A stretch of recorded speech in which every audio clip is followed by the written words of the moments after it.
जी नमस्कार, good morning, सुप्रभात। आप सभी का पंजाब केसरी टीवी हिमाचल ऊना से मौसम की अपडेट के साथ मैं सुरेंद्र शर्मा।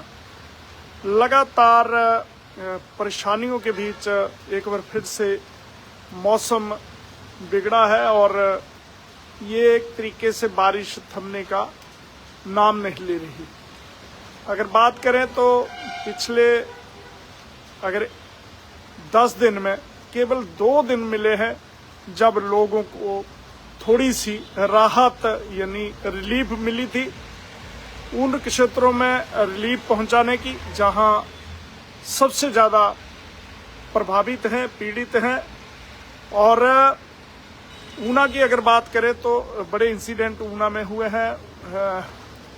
ऊना से होशियारपुर को जोड़ने वाला जो मार्ग है गगरेट से होशियारपुर, तो वहां पे मंगूवाल बैरियर में कांगड़ा से जो एम्बुलेंस जा रही थी टांडा से रेफर हुई थी, डीएमसी लुधियाना जा रहे थे, तो इसी बीच में क्योंकि सड़क पे लैंडस्लाइड हुआ है, सड़क धंसी है, वहीं पे एम्बुलेंस अनियंत्रित हुई, गहरी खाई में जा गिरी और 3 जो सवार थे उसमें उनकी दुखद मौत हुई है। रेस्क्यू कर लिया गया है पुलिस ने और स्थानीय लोगों ने, जो वाहन चालक वहां थे वो उन्होंने भी योगदान दिया, तो रेस्क्यू जो है वो किया गया है।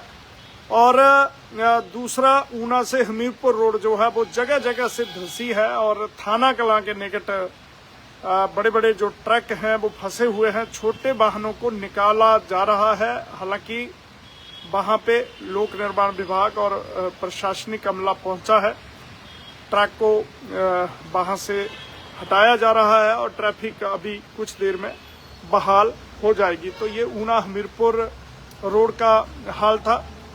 ऊना में कुल मिलाकर छोटी और बड़ी जो गांव को जोड़ती हैं सड़कें वो 28 रोड बंद है, जिनमें से जो मुख्य सड़क है जहां पे सबसे ज्यादा लैंडस्लाइड के चलते कई घर जमींदोज हुए हैं वो है भाखड़ा बांध के साथ लगता हुआ थाना कलां का क्षेत्र, गोविंद सागर झील के साथ पूरा एरिया, रायपुर मैदान।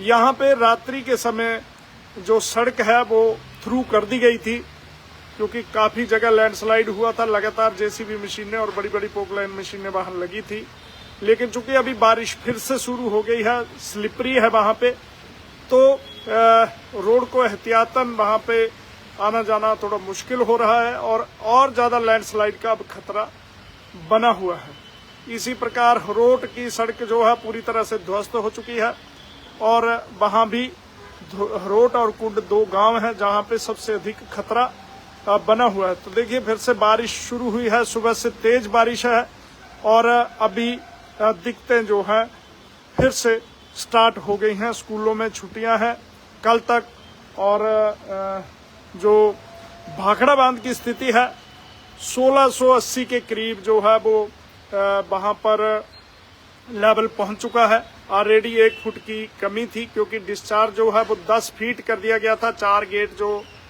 भाखड़ा बांध के फ्लड गेट हैं 4 खोल दिए गए थे और इसी वजह से निचले क्षेत्रों में सैलाब आया हुआ है। और बीबीएमबी ने जो सबसे बड़ी खोज करी है वो ये है कि डीसिल्टिंग नहीं हुई है, यानी जो डीसिल्टिंग है वो काफी समय से नहीं हुई है, बिलासपुर में नहीं हुई है क्योंकि भाखड़ा बांध का जो दायरा है 88 किलोमीटर 88 किलोमीटर लंबा जो क्षेत्र है और बिलासपुर की साइड से डीसिल्टिंग नहीं हुई है क्योंकि नदी जो सतलुज है अपने साथ काफी ज्यादा जो मिट्टी और गार्बेज जो है वो लाती है।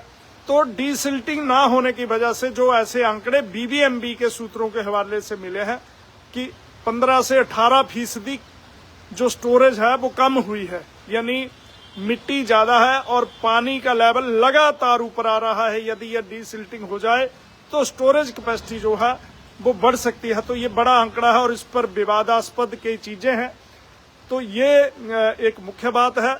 और नंगल से फिर सतलुज में जो पानी छोड़ा गया है उससे निचले क्षेत्रों में सैलाब आया है। लगातार एसडीआरएफ एनडीआरएफ की टीमें वहां पे तैनात की गई हैं, लेकिन जिस प्रकार से बारिश फिर से शुरू हुई है तो पंजाब में जो 22 जिले प्रभावित हैं वहां पे और भी दिक्कतें इसलिए उत्पन्न हो सकती हैं क्योंकि हिमाचल में बारिश होगी तो निश्चित रूप से सैलाब और बढ़ेगा। तो ऊना में लगातार बारिश है और आज फिर से मौसम खराब हुआ है। लोगों ने राहत की सांस ली थी कि चलिए कुछ राहत मिली है ताकि जो इंतजामात हैं, जितना भी लोग प्रभावित हैं वो सेटल हो पाए।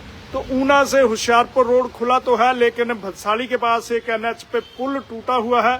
इस वजह से ट्रैफिक को डाइवर्ट किया गया है अल्टरनेटिव रूट्स के जरिए।